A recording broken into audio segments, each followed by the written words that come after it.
Você vem de onde, Ivan? São Paulo. São Paulo. A sede, então, do Conselho Federativo de Bombeiros Civis do Brasil é lá? Sim, é lá. Em São Paulo. Sim. Ele falou aqui em socorrer, ele falou em questões de acidentes de carro, falou da questão do zoológico, de shopping e tudo mais. Vocês estão preparados para fazer esse tipo de trabalho?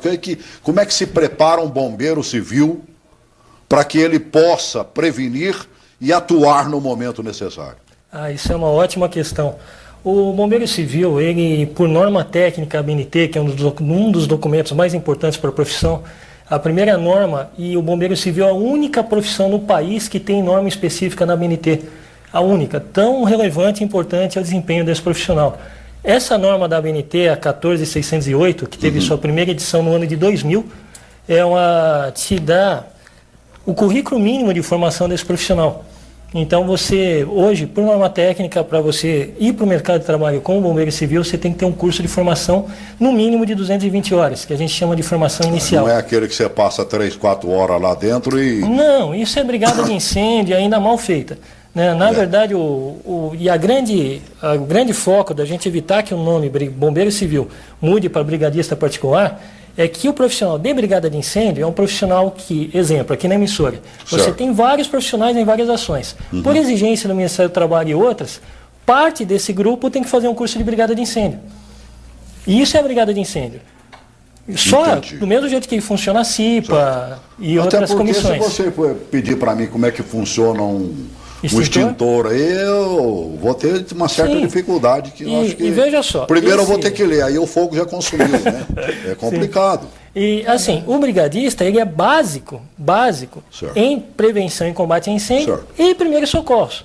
Básico. Pequenas orientações que ele recebe, mas que já vai conseguir salvar alguma coisa. E o que é o brigadista particular? Exemplo, uma faculdade que você tem um fluxo gigante de pessoas, por norma técnica, você teria que ter X quantidade de brigadistas lá. Só que o teu público que trabalha lá é muito menor que essa quantidade. Então você acaba contratando ou terceirizando, normalmente o serviço de segurança, para trabalhar como brigada. E aí você tem um brigadista particular, que não é nada a ver com o bombeiro civil, que é um profissional especializado em emergência, e não só em incêndio, mas em muito mais atuações. Outro ótimo exemplo que temos é a CBO, Classificação Brasileira de Ocupações do Ministério do Trabalho e Emprego.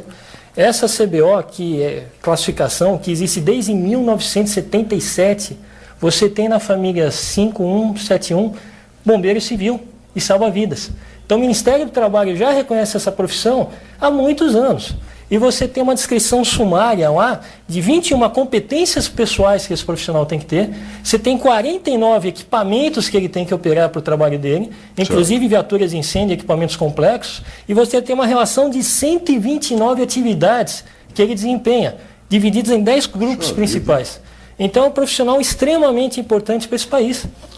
Quer dizer, o cidadão, para dizer eu sou um bombeiro civil, primeiro ele vai ter que apresentar o diploma dele. Sim. Segundo, ele vai ter que passar por tudo isso que você falou aí. Não. O que acontece? Ele tem que fazer o curso que atenda a norma técnica. Isso é o começo para ele sair para o mercado. Então ele sai para o mercado com certificado. Até hoje, houve muita confusão no mercado, porque a população e as autoridades em geral não conhecem o bombeiro civil. Acham que todo bombeiro é o bombeiro da Polícia Militar. Verdade. Então, todos os feitos dos civis acabam gerando crédito para os bombeiros da Polícia Militar. Então, isso faz com que o mercado confunda um pouco. Confunda e busque nesse profissional referências militares.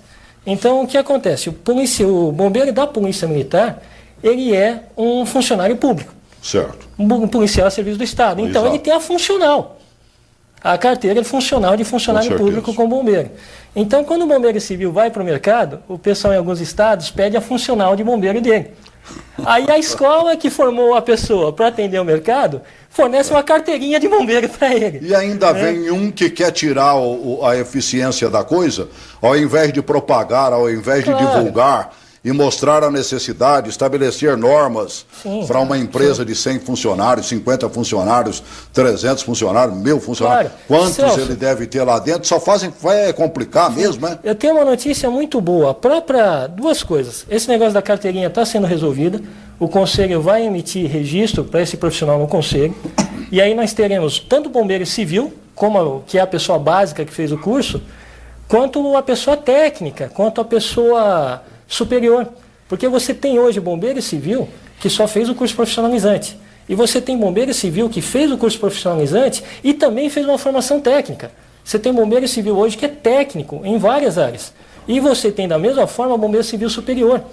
Lá na associação, temos bombeiro civil biomédico, temos bombeiro civil advogado, bombeiro civil engenheiro.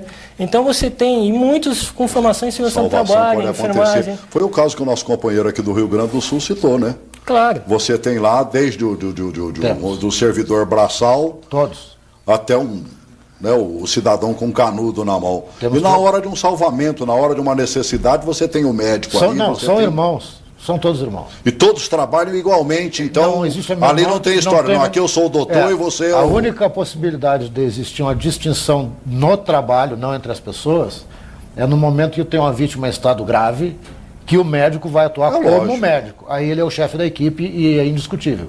O restante, ele é mais um que corta o carro, que apaga o fogo e que se suja igual qualquer um dos outros. Você falou em questão de 80 mil veículos passando pela estrada. 30 mil dias, 80 mil atendimentos foram feitos no Rio Grande do Sul.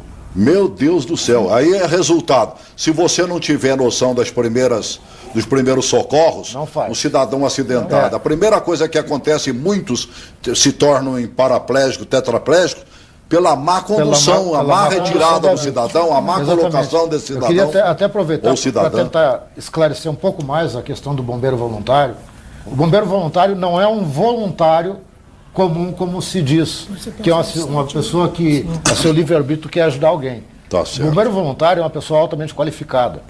Não atua como voluntário nesses trabalhos com menos de 800 horas de curso e de prática. Não se atua.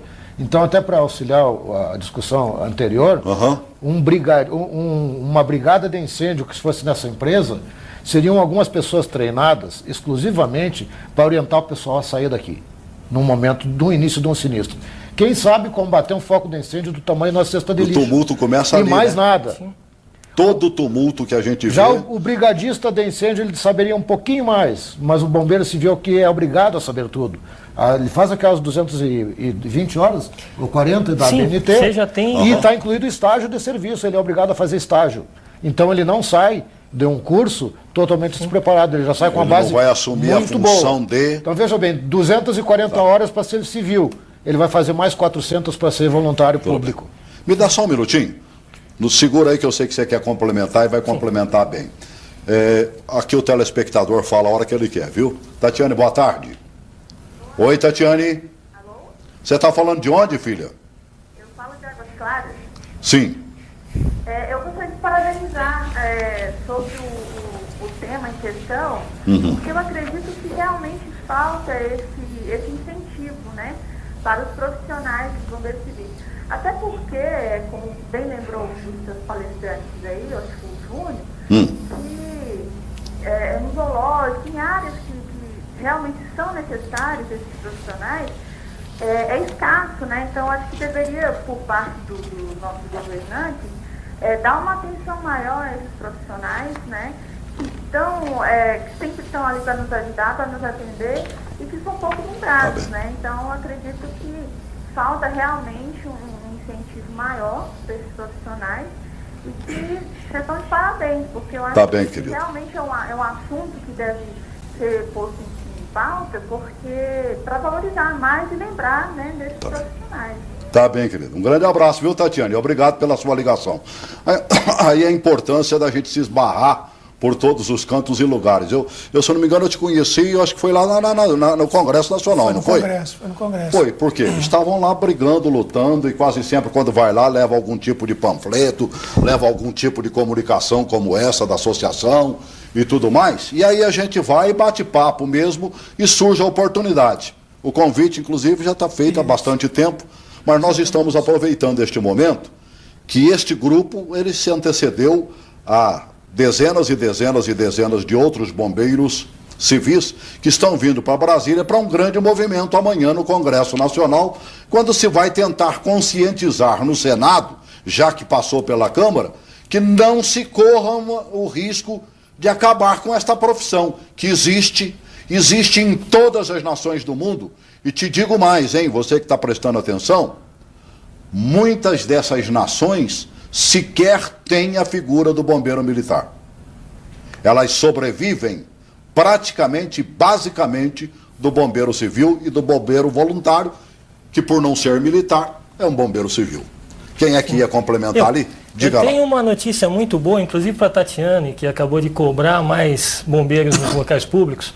A NBR 14608 da UNT, que começou em 2000, teve a segunda edição em 2007, tem uma tabela de dimensionamento que exige para qualquer edifício ou qualquer local de evento, e aí se inclui zoológico, shows e qualquer coisa, dependendo da quantidade de pessoas que habitam o lugar e dependendo dos riscos do local, tantos bombeiros civis são necessários lá. Então, desde 2000 já existe uma norma nacional, norma técnica brasileira de atuação nacional, que exige esses profissionais em certos lugares. Mas isso não é cumprido, amigo. Pois é, muita coisa. Você vê, vai ter um show aí, ele só fala na contratação do pessoal da segurança. Sim, né? Colocam lá, e geralmente colocam em número menor do que o necessário. E nem se pensa na figura do bombeiro civil, sim, que seria o cidadão, como você citou, ou ele citou aqui, dizendo que era a pessoa que na hora do pânico colocaria as coisas pelo menos um pouquinho mais no seu respectivo lugar. Ô Celso, a nossa preocupação, como você colocou muito bem, é a questão da cobrança, ela tem que ser de acordo com lei estadual, porque é a lei que regulamentou a profissão. Hoje já existe a profissão, então já existe o profissional para fazer determinada atividade, que é essa daí que nós colocamos. Agora, uma lei que obriga o Estado, e a lei também que obriga não só os órgãos, como também as áreas públicas, também privadas, para colocar os bombeiros, aí já é a lei do quantitativo mínimo da obrigatoriedade, de acordo com a norma, como que foi essa que a nossa atuante Câmara Distrital não votou. Não, ela votou, só que ela não foi, não chamou o grupo representativo mesmo, em questão, na época, e aí ela entrou com muitos equívocos, que era a lei que obrigava, não só essas áreas, como nós falamos, justamente para evitar. Ali na torre de TV, não sei se você ficou, com certeza sabe, morreu um turista lá por falta de atendimento, primeiros socorros, coisa de 5 minutos poderia ter salvado a vida. Porque mas como até que passou, você chama, até que o bombeiro chegue. o bombeiro se houvesse um primeiro socorro... Com certeza tinha evitado. Não só ele, como também lá na rodoviária, morreu também por falta do atendimento lá. E vários outros casos que muitas das vezes não são apresentados. Voltando para esses shows aí, Brasília é um palco, graças a Deus, parece que não tem acontecido coisas terríveis aqui, mas nós temos visto isso acontecer em vários lugares aí, ó, e é na hora do sufoco que todo mundo sai correndo, aí não precisa nem de inimigo, o inimigo é o próprio companheiro que está do seu lado lá, que acaba pisoteando o outro, e você vê isso acontecendo, não é? Com bastante frequência. Isso no Rio Grande do Sul.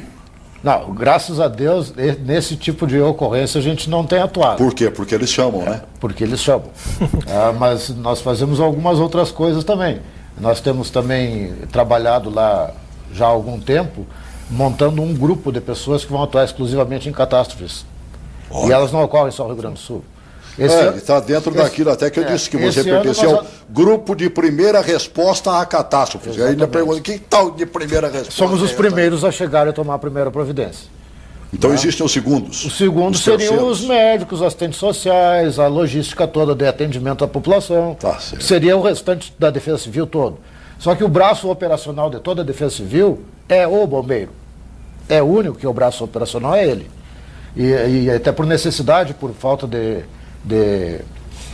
possibilidade do Estado atender tudo e a todos, nós criamos esse grupo. Então, já atuamos na tragédia de Santa Catarina em 2008 e 2009, em Friburgo, aí na Serra do Rio de Janeiro, durante esse ano, em janeiro. E quando chegamos em Porto Alegre, nos deslocamos para outras duas, São Lourenço aquela do Sul. Catástrofe que nós tivemos ali nos morros do estado do Rio. Sim, nós estivemos lá. Vocês também foram como voluntários. Sim, o grupo do Rio Grande do Sul veio de lá.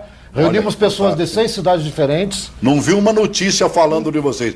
Eu vi que os nossos bombeiros aqui, militares de Brasília foram, outros estados brasileiros também mandaram, e que bom que façamos isso. Conheci todos eles. Né? Os nossos bombeiros aqui fazem isso sempre. Eles foram a custas próprias.